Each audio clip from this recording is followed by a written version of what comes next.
നമസ്കാരം. പ്രധാന വാർത്തകൾ.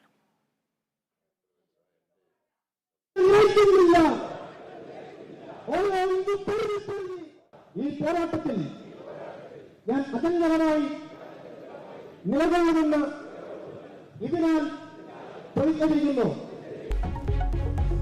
കേന്ദ്ര അവഗണനയ്ക്കെതിരെ കൈകോർത്ത് യുവത. കാസർഗോഡ് മുതൽ തിരുവനന്തപുരം വരെ മനുഷ്യച്ചങ്ങല തീർത്ത് ഡിവൈഎഫ്ഐ.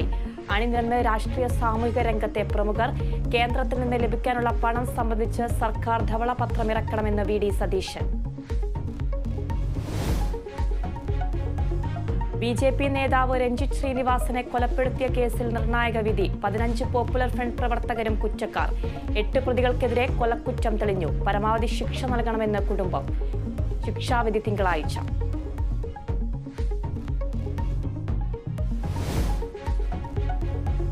ശ്രീനാരായണ ഗുരു ഓപ്പൺ സർവകലാശാലയിലെ സിൻഡിക്കേറ്റ് അംഗത്തിന്റെ നിയമനത്തിനെതിരെ മുഖ്യമന്ത്രിക്ക് പരാതി. ആക്ഷേപം റെനി സെബാസ്റ്റ്യന്റെ നിയമനത്തിനെതിരെ.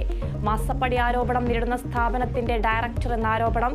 വിദ്യാഭ്യാസ വിദഗ്ധ എന്ന നിലയിലാണ് നിയമനമെന്ന് മന്ത്രി ആർ ബിന്ദു.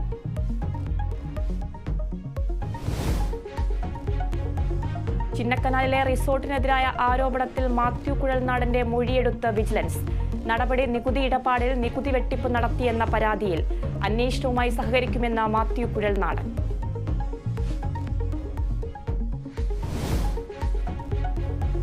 ഇലക്ട്രിക് ബസ്സുകൾ സംബന്ധിച്ച കെ.എസ്.ആർ.ടി.സി. എം.ഡിയുടെ റിപ്പോർട്ട് ബുധനാഴ്ച. റിപ്പോർട്ട് ഗതാഗത മന്ത്രി മുഖ്യമന്ത്രിക്ക് കൈമാറും.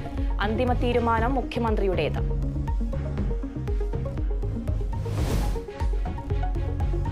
അയോധ്യ ക്ഷേത്രത്തിലെ പ്രാണപ്രതിഷ്ഠ തിങ്കളാഴ്ച.